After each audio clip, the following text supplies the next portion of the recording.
모터를 포함한 설비 관리에서 고장이 발생되면 여러 가지 손실이 발생하게 되는데요. 생산 시간 동안 기계가 정지하기 때문에 생산이 감소되어 손실이 발생하죠. 물론 정지 시간 동안에는 작업자의 작업도 없기 때문에 기다리는 시간에 손실이 발생하게 됩니다. 그리고 생산 계획에 차질이 빚어지기 때문에 납기가 연장되고 그로 인해 신용이 떨어지는 손실도 발생하는데요. 이러한 손실을 끼치게 되는 모터의 고장은 어떤 원인으로 발생하는 것일까요? 전압 변동, 배선의 단선, 계팩이나 보호기의 이상 등이 주 원인이 될 수 있고 과부하, 고빈도 시동, 중간성 부하 등이 원인이 될 수 있습니다. 또한 취약한 기초공사, 센터링 불량, 벨트 장력의 부적정 등이 원인이 되기도 하고 모터 조립 불량, 조립 시 이물 혼입 등이 원인이 되기도 합니다. 그래서 모터를 시동하기 전에는 전격 전원의 종류를 확인하고 전압 및 전류 용량과 배선은 올바르게 정확히 접속되어 있는지 점검해야 합니다. 그리고 전자접촉기와 열동 개전기의 전격, 협조성은 잘 되어 있는지 점검합니다. 그리고 시동 직후에는 회전 방향과 기동 전류와 기동 시간을 확인하고 부하 운전 중의 이상음이나 이상 진동과 이상한 냄새나 연기의 발생은 없는가 확인합니다. 참고로 모터의 점검은 점검 종류에 따라 지정된 점검 사항을 준수하여 점검을 실시해야 하는데요. 만약 점검 시 이상이 발생되면 반드시 조치 및 보고하여야 하고 그 결과를 자료화하여 정리 보관해야 합니다. 이번 시간의 학습 목표를 알아보겠습니다. 이번 시간을 통해 모터의 유지 보수에 필요한 점검 사항을 준거해 주기적 점검 작업을 수행하여 정상 동작이 되도록 유지할 수 있고 모터의 이상 여부를 판단, 계측할 수 있는 기기의 사용법을 숙지하여 측정, 판별할 수 있습니다.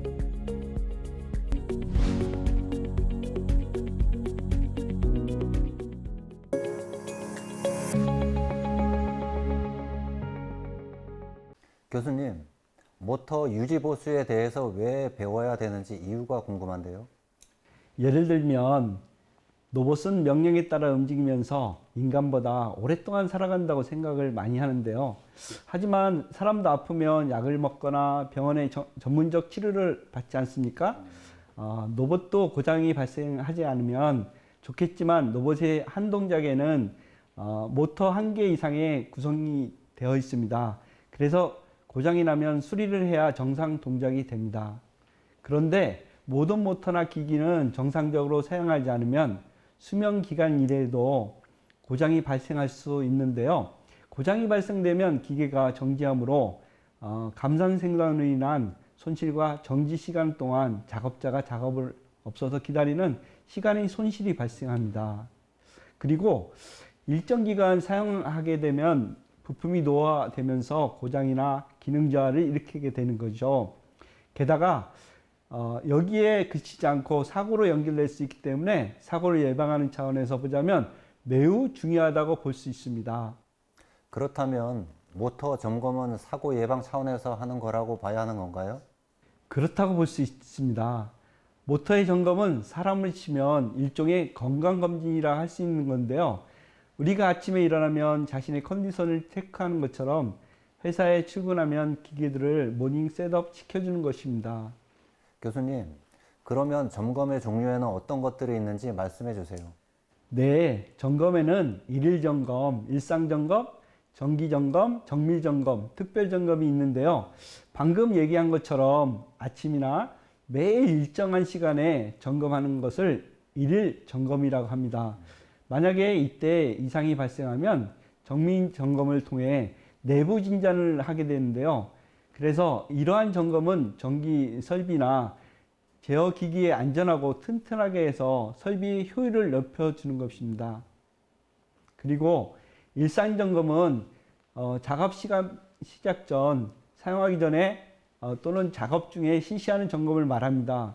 주로 설치 위치, 부착 상태, 오손 상태, 전압, 전류, 압력 등의 판독하고 접합 부분의 이상 등에 대해서 외관 검사, 작동 점검, 기능 점검을 실시해서 이상 유무를 확인하는 점검입니다. 정기 점검은 일정한 기간을 정해서 외관 검사, 기능 점검 및 각 부분을 검사 실시하여 이상 발견에 힘쓴 것을 말합니다. 마지막으로 특별 점검은 점검 주기에 의한 것이 아니고 수시 점검 또는 부정기적인 점검을 말하는 건데요. 모터 설비를 처음 사용하는 경우나 모터 설비를 분해 및 개조 또는 수리하였을 경우 또는 설비를 장시간 정지하였을 경우 등에 있어서 안전 담당자가 설비의 이상 유무를 체크하기 위해서 실시하는 점검을 말합니다.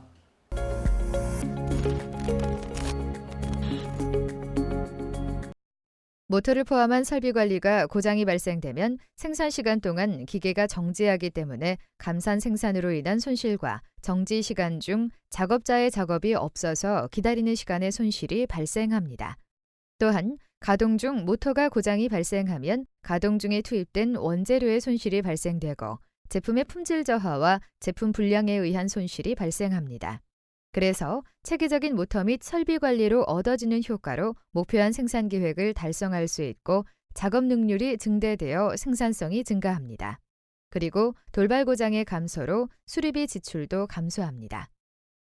그렇다면 모터의 고장 원인에는 어떤 것들이 있을까요? 크게 8가지 정도로 정리할 수 있는데요. 주회로 조건부터 경련 변화, 수명에 이르기까지의 원인을 살펴보겠습니다. 첫 번째 원인은 주회로 조건인데요. 전압 변동, 배선의 단선, 개폐기나 보호기의 이상 등이 주 원인입니다. 두 번째 원인은 부하 또는 운전 조건입니다. 과부하, 너무 잦은 빈도로 시동하는 것, 그리고 중관성 부하 등이 원인이 됩니다.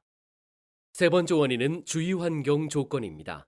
높은 온도, 높은 습도, 그리고 먼지, 부식성 가스와 진동 등이 원인이 됩니다. 네 번째 원인은 설치 및 시공 불량인데요. 기초공사가 잘못되었거나 센터링 불량, 그리고 벨트 장력이 적정하지 않은 것이 원인이 될 수 있습니다. 다음으로는 보수 점검 정비의 불량이 원인입니다. 그리스 보급이나 브러쉬 교환의 시기가 부적절한 것이 원인이 됩니다. 여섯 번째는 모터 제조상의 결함이 원인이 될 수 있습니다. 모터의 조립이 불량하거나 조립할 때 이물질이 섞여서 결함이 일어날 수 있습니다. 일곱 번째 원인은 운전 조작 미숙인데요. 모터를 운전하면서 조작이 미숙해서 고장이 일어날 수 있습니다. 마지막 원인은 경련 변화와 수명입니다. 절연물이 열화되거나 베어링의 마모가 일어나면서 모터의 고장이 발생할 수 있습니다.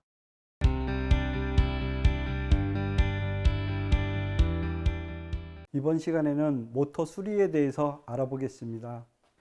가정에서 보면은 보일러가 있죠.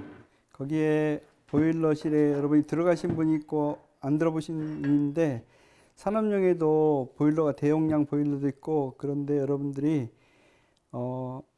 보일러를 가동하다 보면 문제가 되는 게 있어요. 여름에 여러분이 방 온도를 따뜻하게 하시는 분은 적을 거라고 봅니다. 그러면 여러분이 겨울에 사용하고 여름에는 사용하지 않았는데 다시 겨울이 왔습니다. 그러면 이 순환 펌프라는 것은 여러분이 보시기에 그동안 동작이 안 됐는데 만약에 동작을 하려고 그러면 어떤 일이 벌어질까요? 여기에 보면 여러분들이 지금 녹이 쓰는 걸 여러분이 볼 수 있습니다. 이것처럼 여기에는 여러분이 녹처럼 잡고 있는 이물질들이 있을 수가 있습니다. 그래서 순환 펌프가 회전하지 않아서 가끔 보일러를 수리해야 되는 경우가 발생합니다. 그래서 보일러실에 여러분 보면 보일러 스위치를 끄신 다음에 반드시 해야 될 게 뭐냐면 이 축상에 여러분들이 여기 지금 캡이 있는데 이걸 미리 빼놨습니다. 그런데 캡이 원래 이렇게 닫혀져 있습니다. 그래서 이거를 그냥 손으로 빼셔가지고요. 안 되면 드라이버를 빼시면 되겠고 이 축을 돌리게 되어 있습니다. 그냥 쩔어가지고 안 들어가서 여러분이 딱 부착된 상태라서 고착 상태로 이렇게 돌리면 들어가죠. 이렇게 돌리게끔 이 축에 우리가 영어로는 샤프트라고 하는데 이 축을 돌린 다음에 순환하시면 고장나는 일이 없습니다. 그런데 여러분들 이런 개념을 없으면 어떻게 하겠어요? 돈이 들어가겠죠. 그래서 이 축을 돌릴 때는 보일러를 반드시 꺼야 됩니다. 왜냐하면 만약에 그 보일러가 돌아가서 순환 펌프가 돈다 그러면 여러분 큰 재앙이 따르겠죠. 그 여러분이 생명에는 지장이 없지만 손이나 이런 게 다칠 수가 있으니까 여러분 주의하시기 바랍니다. 이번 장면은요, 여러분들이 케이스로 봐서 지금 베어링이 있는데요. 이 베어링은 어떤 역할을 하냐면 마찰 개수를 줄여서 회전하는 데 도움을 주거든요. 여기 보면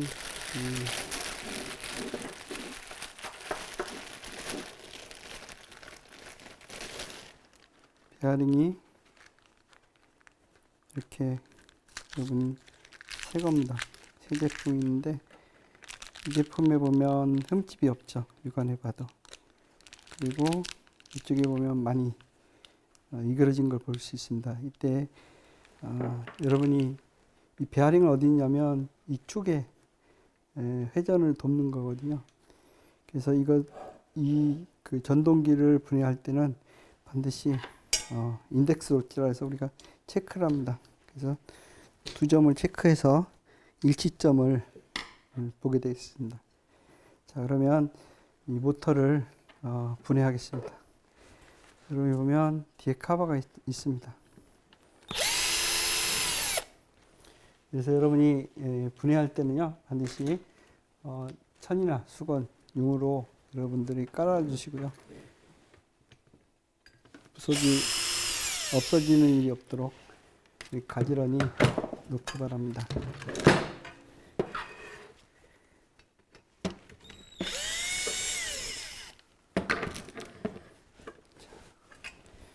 뒤에 카바가 열렸습니다. 냉각을 하기 위해서 팬이 있습니다. 그리고 이 모터는 주름인데 이 주름의 특징은 냉각을 하게 한 겁니다. 그리고 뒤에도 만약에 분해를 하게 된다면 체크를 해야겠죠. 두 점으로. 그래서 여기 보면 여러분들이 프라이어인데요. 프라이어로 잡고 여기 맞는 복스로 조절을 해서 사용하면 되는데요. 여기 보면 스패너로 지금 조절하고 있습니다. 그래서 나사를 풀고 있고요. 그래서 지금은 너트가 빠질 수 있는 상태입니다. 이때 여러분들이 놓치면 안 되는 게 바로 스프링 와셔입니다. 스프링 와셔를 빼버리면 나중에 진동이 와가지고 모터가 제대로 동작을 하는데 불구하고 진동이 많이 생기겠죠. 자, 그래서 다음 거를 자, 돌려서 뽑겠습니다.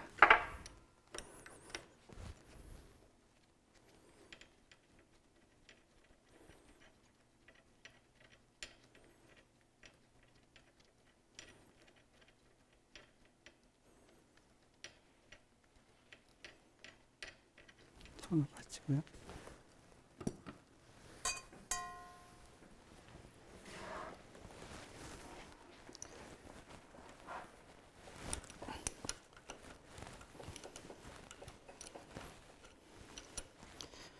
이 방향은 오른나사기 때문에 반시계 방향을 풀면 풀어집니다.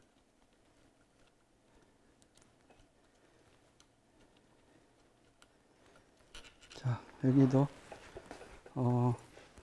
이 스프링 와셔가 들어 있습니다. 자, 이 상태로 여러분들이 축에 있는 축을 해서 망치로 해서 할 수 있는데, 이 축을 들어가면서 치면 뚜껑이 열리겠죠. 자, 그대로. 자, 이런 상태로 축이 빠지지 않는다면 여러분들이 무엇을 쓰면 되냐면요, 이런 장치가 쓰는데, 이것은 여러분이 축을 뺄 수도 있고 베어링을 풀 수 있습니다. 그래서 베어링 풀러라고도 하고 있습니다. 그래서 이거를 2조 풀러가 있고 3조 풀러가 있는데 이것은 2조 풀러입니다. 그래서 양쪽에 놓고 축에 고정해서 자 축을 고정해서 걸어서 자 풀리게 돼 있죠. 이렇게. 그래서 할 때는 자 받쳐서 축에 몸으로 좀 받치겠습니다. 그래서 중심점을 맞춰서 자 이렇게 된 상태로 돌리면 축에서 자 빠지는 것을 볼 수 있습니다. 손으로 돌아가지 않을 때는 지금 스패너를 이용해 가지고 여러분이 돌리면 자 빠지게 되겠죠. 이렇게 서서히.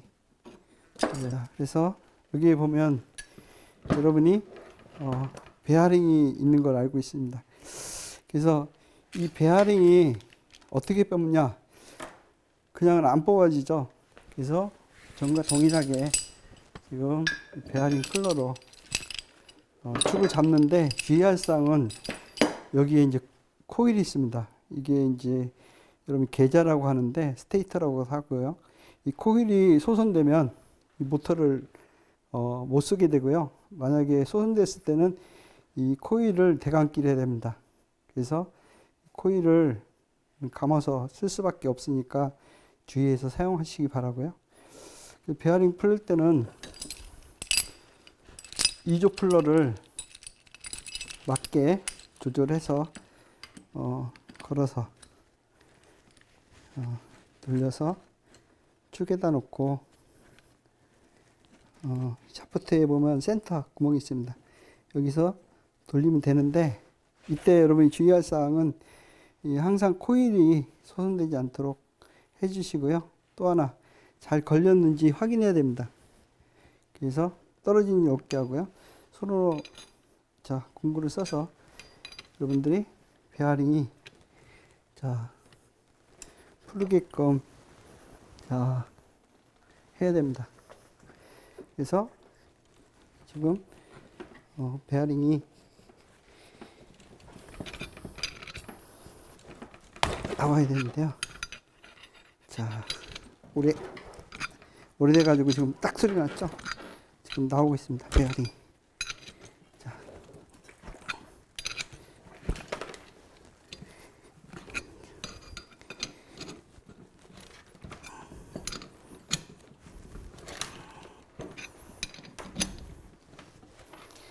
자.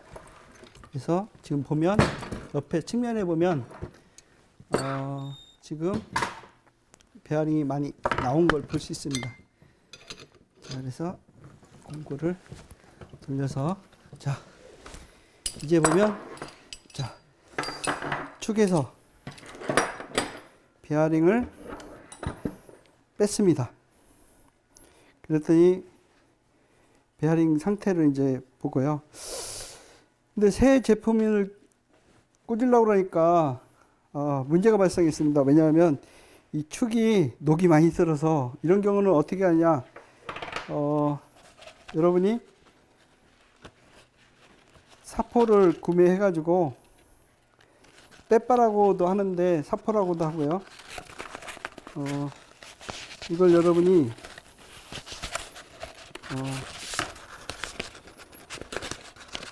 사포를 자 우린 상태로 이 축을 자 여러분이 축에 보면 녹이 쓴 부분이 있죠. 이 부분을 마사지 하듯이 좌우로 갈아냅니다. 이렇게 그러면 이 녹슨 부분이 제거되면서 축이 단면이 좋죠. 그래서 새 제품을 가져와 가지고 여러분이 베어링을 다시 교체해야 되는데 새 제품을 뜯어서 여러분이 뜯어서 이렇게 교체를 한다 치면요. 베어링을 넣고요. 좌우로 여러분들이 치게 되는데 이렇게 안 들어가죠. 그럼 여러분들이 어떤 걸 이용하냐? 이렇게 축에서 놓고서 치면 들어가게 되어 있습니다. 그래서 여러분들이 이런 모습을 보면 안 들어가는데 그럼 다시 빼가지고 전과 동일하게 베어링을 들어가게끔 해서 수리를 하면 되겠습니다. 여러분들이 사용하는 기기 중에 콘덴서라고 있는데요. 가정에 보일러실에 보면 모터를 구동하기 위해서 이렇게 콘덴서가 있습니다. 근데 콘덴서가 불량하면 뭐가 아니면 기동이 안 됩니다. 그럴 때 우리가 뭘 수리해야겠다 그러면 가정의 집에서 전기가 내려갔으면 아무 이상 없는 거를 알고 있을 건데 현재 회사에 다니시는 분들은 가끔 가다가 차단기가 내려갔냐 안 내려갔냐 한 상태를 보는데 이게 지금 차단기가 올라간 상태입니다. 그러면 차단된 상태는 아래로 내려간 상태가 정확하게 되겠죠. 근데 기계가 고장났다고 해서 차단기가 트립 상태냐고 기술자가 물어볼 겁니다. 그럼 트립이 뭐야? 그러면 여러분이 이상 상태에서 정확하게 내려가 있는 상태가 아니고 이게 이제 과부하나 걸리게 되면은 여러분 내려가는데 집에도 있습니다. 누전 차단기에 배선형 차단기에도 테스트 스위치가 있는데요. 여기 트립 스위치입니다. 한번 눌러보겠습니다.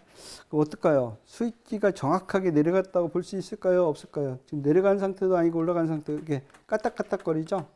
이게 바로 트립 상태입니다.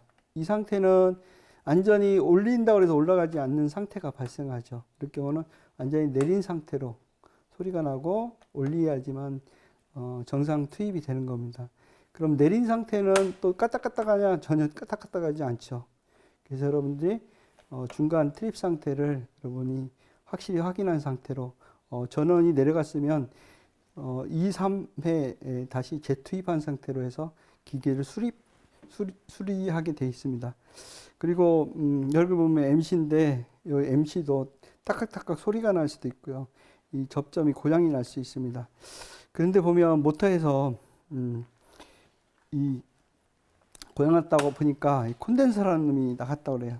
그럼 이 콘덴서를 사람 손으로 만지면 어떨까요? 자, 한번 보겠습니다. 여러분이 보면 이렇게 전기가 흐르지 않는 상태가 지금 형성되어 있습니다. 이럴 때 여러분들이 많이 기구를 이용해 가지고 테스트를 한번 한다고 치면 어떤 일이 벌어질까요? 자, 이 드라이버가 있습니다. 이 드라이버로 여러분들이 트립 상태를 가정해 가지고 한번 작동해 보겠는데요. 여러분 보기가 아무렇지도 않죠. 그래서 잔류전하는데 어떤 것이 일어나 한번 보겠습니다.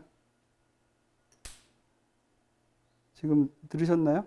스파크가 튀었죠. 이렇게 쇼트 시키는 방식은 원시적인 방법이고요.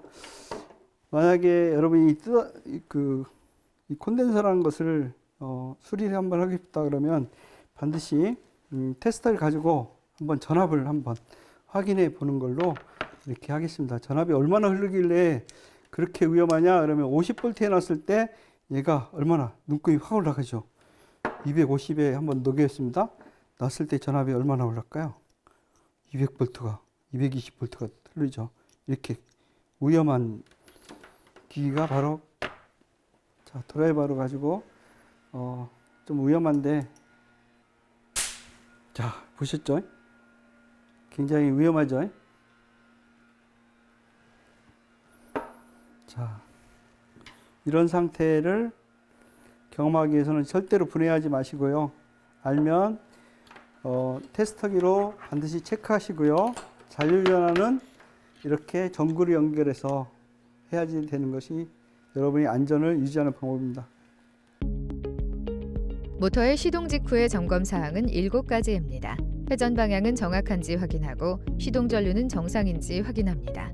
시동 시간은 정상인지 확인합니다. 가속 시에 이상음이나 이상 진동은 없는지 확인합니다. 부하 용량에 맞는 부하 전류가 흐르고 있는지 확인합니다. 브러쉬 부분에 불꽃이 생기지 않는지 확인합니다. 급유 펌프, 냉각용 팬 등의 보조기기가 정상적으로 가동되고 있는지 확인합니다. 대부분의 현장 근로자가 체계적으로 유지보수에 대하여 적응하려고 하다 보면 실제로는 안전에 매우 취약할 수밖에 없습니다. 현장을 보면 우리가 원하지 않는 노이즈 때문에 고생하는 기술자가 종종 있는 것으로 알고 있습니다. 그리고 커버를 제거하고 수리를 하면 동작이 되는데 조립을 하면 안 되는 경우가 가끔 발생하는 경우가 있는데요. 이런 경우에는 대부분 안전을 생각하지 않고서 그냥 커버를 제거한 상태에서 작업하는 경우가 많습니다. 그런데 이렇게 계속 같은 작업을 반복하다 보면 결국에는 사고가 날 확률이 많아지거든요. 그렇기 때문에 왜 안 되는지 하고서 다른 방법을 생각하고 행동해야 됩니다. 그래서 이런 경우에는 10분 정도 쉬면서 신선한 공기도 마시고 생각을 좀 정리해 볼 필요가 있습니다. 무엇보다 안전이 최우선이고 그 다음이 수리 작업이란 걸 꼭 기억해 주시기 바랍니다.